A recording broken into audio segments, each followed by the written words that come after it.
আসসালামু আলাইকুম প্রিয় দর্শক, অন্য মঞ্চ অনুষ্ঠানে আপনাদের স্বাগত জানাচ্ছি। সম্মানিত দর্শক, বাংলাদেশের সঙ্গে আমেরিকার সম্পর্ক এবং বাংলাদেশে মার্কিন ডিপ স্টেটের ভূমিকা, এই অঞ্চলে আমেরিকার উপস্থিতি, আমাদের সেন্ট মার্টিন দ্বীপ, এটি নিয়ে আমেরিকার পরিকল্পনা, মায়ানমারে তাদের যে বার্মা অ্যাক্ট এবং সেই বার্মা অ্যাক্ট বাস্তবায়নের জন্য তাদের মদদে রোহিঙ্গা সমস্যা তৈরি এবং সেই রোহিঙ্গাদেরকে বাংলাদেশের মধ্যে ঢুকিয়ে একটি বিশেষ অঞ্চলকে তারা বাফার জোন তৈরি করে এখন এটাকে একটা নিরাপদ প্যাসেজ বানিয়ে এই রোহিঙ্গা 12 লাখ থেকে 15 লাখ রোহিঙ্গা, এদেরকে মানব ঢাল হিসেবে ব্যবহার করে এদের মাধ্যমে মায়ানমারের বার্মা অ্যাক্ট বাস্তবায়ন এবং এই কাজে বাংলাদেশ সেনাবাহিনী এবং সরকারকে জড়িয়ে ফেলার যে মার্কিন নীতি পলিসি, এটি এখন ওপেন সিক্রেট।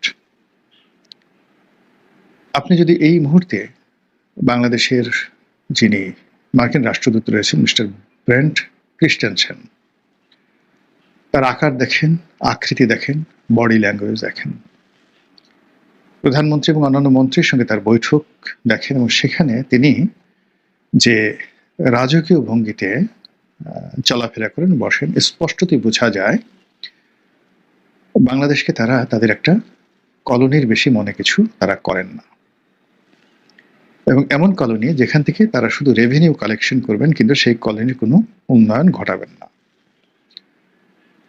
আমাদের দেশে হামের টিকা দেওয়া হচ্ছে, আমেরিকা থেকে আসছে, ইউএসএইড এর মাধ্যমে রোহিঙ্গাদেরকে খুব অল্প পরিমাণ খাদ্য সাহায্য দেওয়া হচ্ছে এবং এগুলো দিয়ে তারা যে বাহাদুরি দেখাচ্ছে, সেই বাহাদুরি দেখিয়ে মানে আগামী 15 বছরে $15 বিলিয়ন সামরিক অস্ত্র, খাদ্যশস্ত্র তাদের কাছ থেকে কিনতে হবে ডাইরেক্ট, আর ইনডাইরেক্টলি তারা বাংলাদেশ থেকে যে সকল পণ্য কিনছে সেই পণ্যের মাধ্যমে তারা আরো $15 বিলিয়ন তারা আয় করবে। অর্থাৎ এখন 20% যদি ট্যাক্স থাকে বা 19% ট্যাক্স থাকে, এই ট্যাক্সের ভিত্তিতে আপনি বছরে যদি $15 বিলিয়ন এক্সপোর্ট করেন বা $20 বিলিয়ন এক্সপোর্ট করেন অন অ্যাভারেজে, সেটা 20% কত আসে? এটা প্রতি বছর আপনি শুধু গার্মেন্টস সেক্টর থেকে এটা আয় করছেন, অর্থাৎ 10 বিলিয়নের যদি 5 ভাগের 1 ভাগ $2 বিলিয়ন, তো 15 বছরে আপনি $30 বিলিয়ন এখান থেকে আয় করে নিয়ে যাচ্ছেন শুধুমাত্র গার্মেন্টস সেক্টর থেকে। তো এই যে আমেরিকার যে মাস্টার প্ল্যান, সেই মাস্টার প্ল্যানের মধ্যে আমরা পড়ে গেছি। আমরা নিজেদের ক্ষমতা টিকে রাখার জন্য, ক্ষমতা আসার জন্য আমেরিকাকে দেহ দিয়েছি, মন দিয়েছি, শরীর দিয়েছি, ব্যক্তিত্ব দিয়েছি এবং আমেরিকা আমাদের সব কিছু আন্দাজ করে ফেলেছে। আমাদের কলিজা কতটুকু, আমাদের পাকস্থলী কেমন, আমাদের যে মলদার রেকটাম এটা কেমন, আমাদের মুখ কেমন, জিহ্বা কেমন, চোখ কেমন, প্রতিটি জিনিস তারা স্ক্যান করে ফেলেছে। ফলে যাকে পুঁটি মাছ দিলে খুশি হবে তাকে পুঁটি মাছ দিচ্ছে, যার পশ্চাৎ দেশে বাড়ি দিলে সে লোক সন্তুষ্ট থাকবে, তার পশ্চাৎ দেশ পিটিয়ে লাল করে দিচ্ছে, যাকে না খেয়ে রাখলে খুশি হবে তাকে না খেয়ে রাখা হচ্ছে, যাকে কিছু খাবার দিলে খুশি হবে তাকে সেই খাবার দিয়ে এই সমাজটাকে অশান্ত করে ফেলেছে।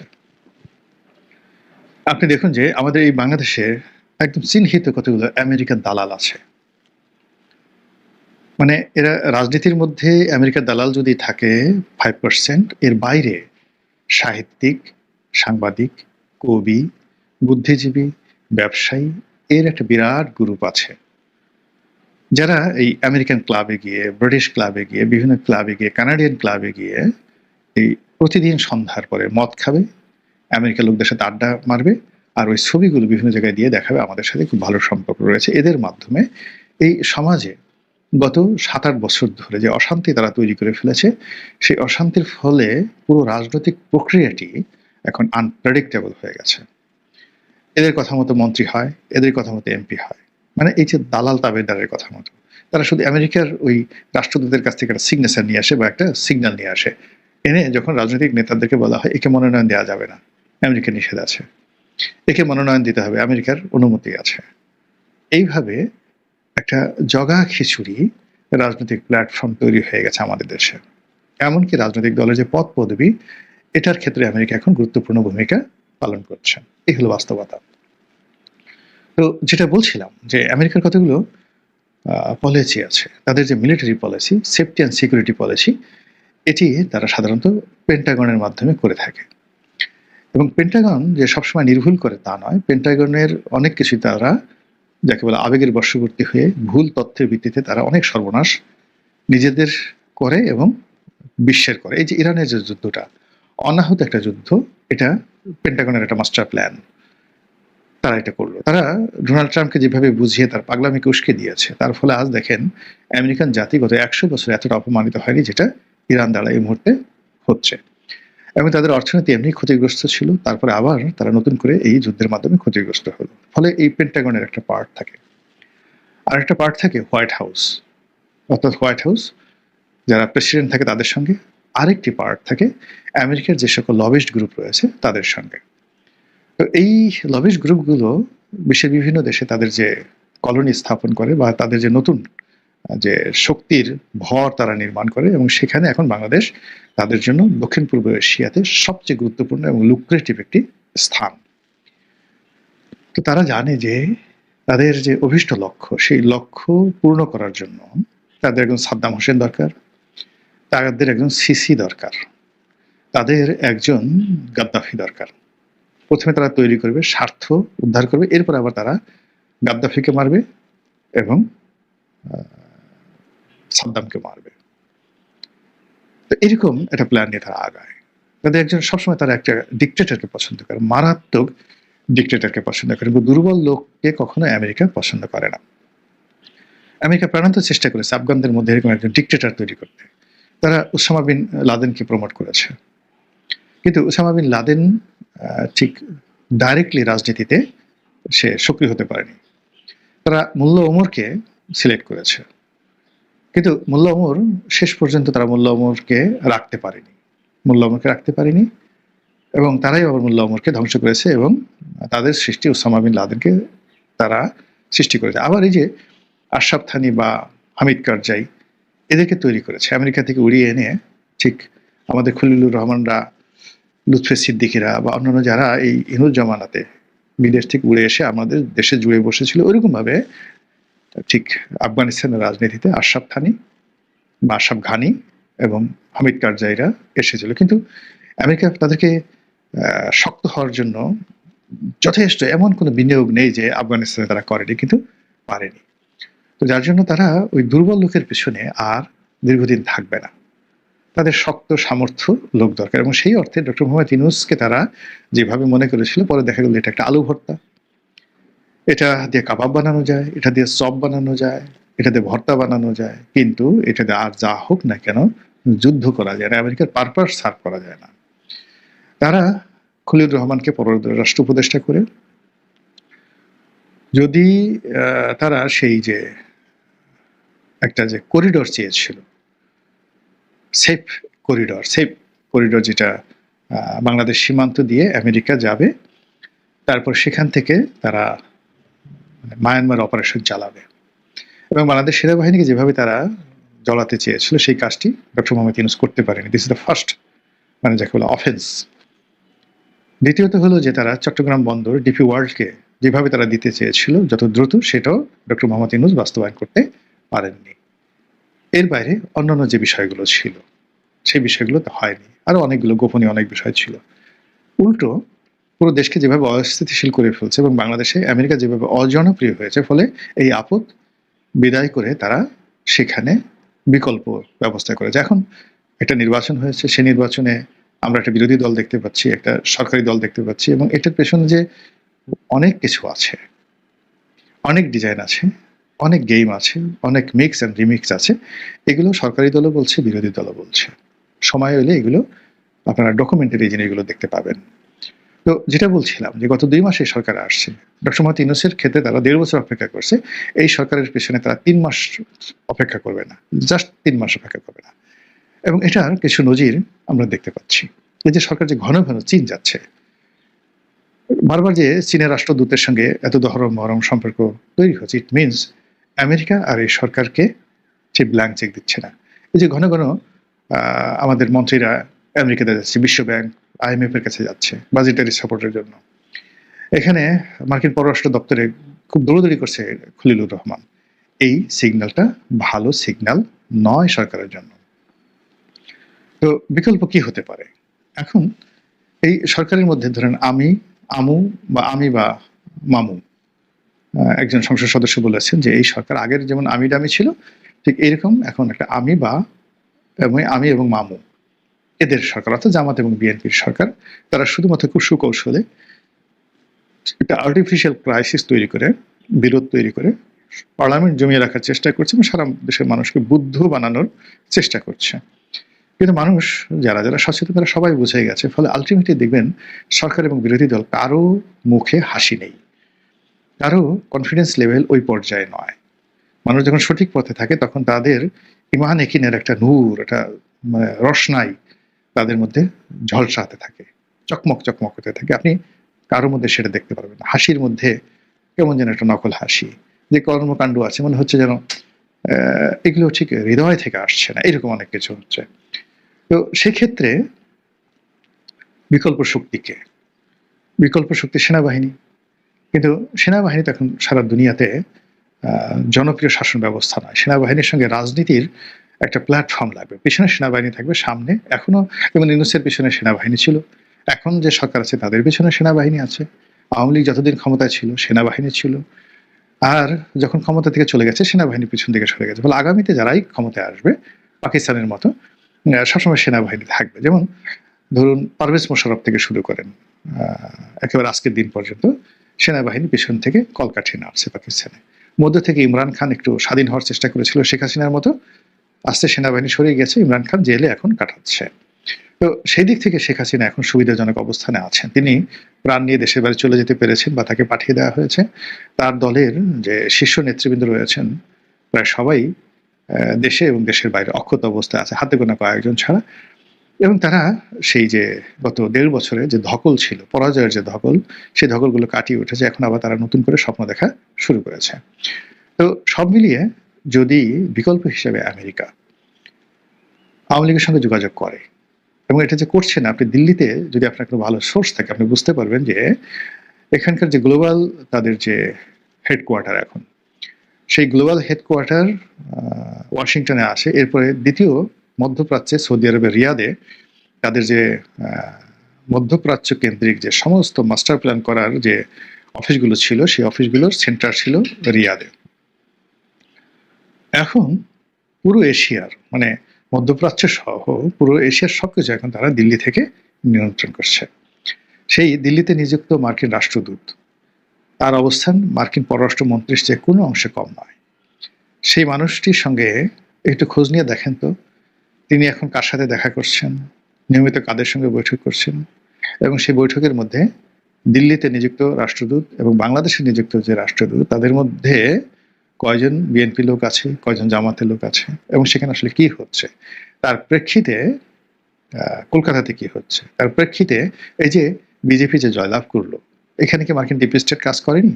এখানে মমতা ব্যানার্জি যে পরাজয়িত হলো তার পিছনে কি মার্কিন ডিপ স্টেট কাজ করেনি? ফলে এই যে মার্কিন ডিপ স্টেট, এরা কোনো পার্মানেন্ট কোনো কিছু না, এরা খুব দ্রুত সিদ্ধান্ত পরিবর্তন করে, আপনাকে তুরুপের তাস হিসেবে ব্যবহার করবে। আপনি ব্যবহৃত হয়ে গেছেন, মুহূর্তের মধ্যে আপনাকে ছুঁড়ে ফেলে দেবে। তো সেই ক্ষেত্রে আমি বিএনপির অনেক একজন নেতাকে সেই ইনুজ জামানাতে, ইনু যখন আসলেন জুলাই মাসে, মানে আগস্ট মাসে, তো August, June, July, August, September, October মাসে বড় এক নেতার বাসায় আমি সস্ত্রীক ছিলাম, আমি আমার বাচ্চারা সহ সেখানে দাওয়াত খেতে গেছিলাম। সেখানে মোটামুটি তারেক রহমান সাহেব ছাড়া বিএনপির শীর্ষ 20-25 জন যারা ছিলেন সবাই ছিলেন সেখানে, ইচ অ্যান্ড এভরিবডি। তো সেখানে আমি নাম বললাম না নেতাদের, মানে বিএনপির বললাম তারেক রহমান সাহেব ছাড়া 2024 সনের সেই অক্টোবর মাসে নেতার এবং তারা বেশিরভাগই প্রেসিডিয়াম মেম্বার।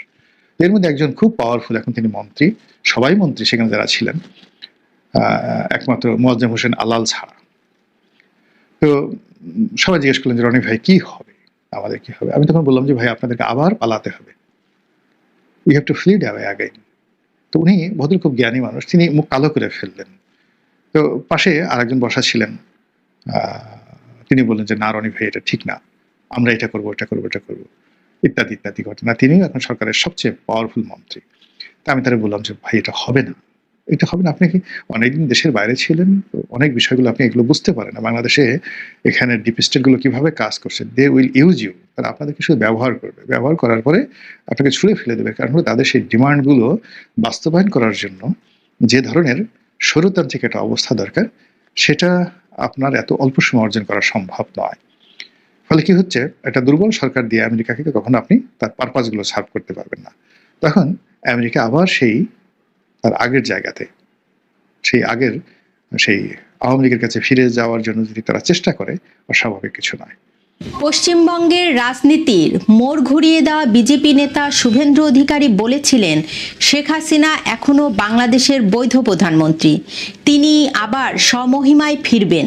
হাসিনা ওয়াজেদ প্রধানমন্ত্রী হিসেবেই ঢাকাতে শাহজালাল এয়ারপোর্টে নামবেন, স্যালুট দিয়ে নিয়ে যেতে হবে। সেদিন অনেকেই এই কথাটাকে নিছক রাজনৈতিক বক্তব্য বলে উড়িয়ে দিয়েছিলেন, কিন্তু আজ সময় বদলে গেছে। শুভেন্দু অধিকারী আজ কিংমেকার থেকে কিং হওয়ার পথে। তার একটি ভবিষ্যৎবাণী সত্যি হয়েছে, পশ্চিমবঙ্গে ফুটেছে পদ্ম ফুল।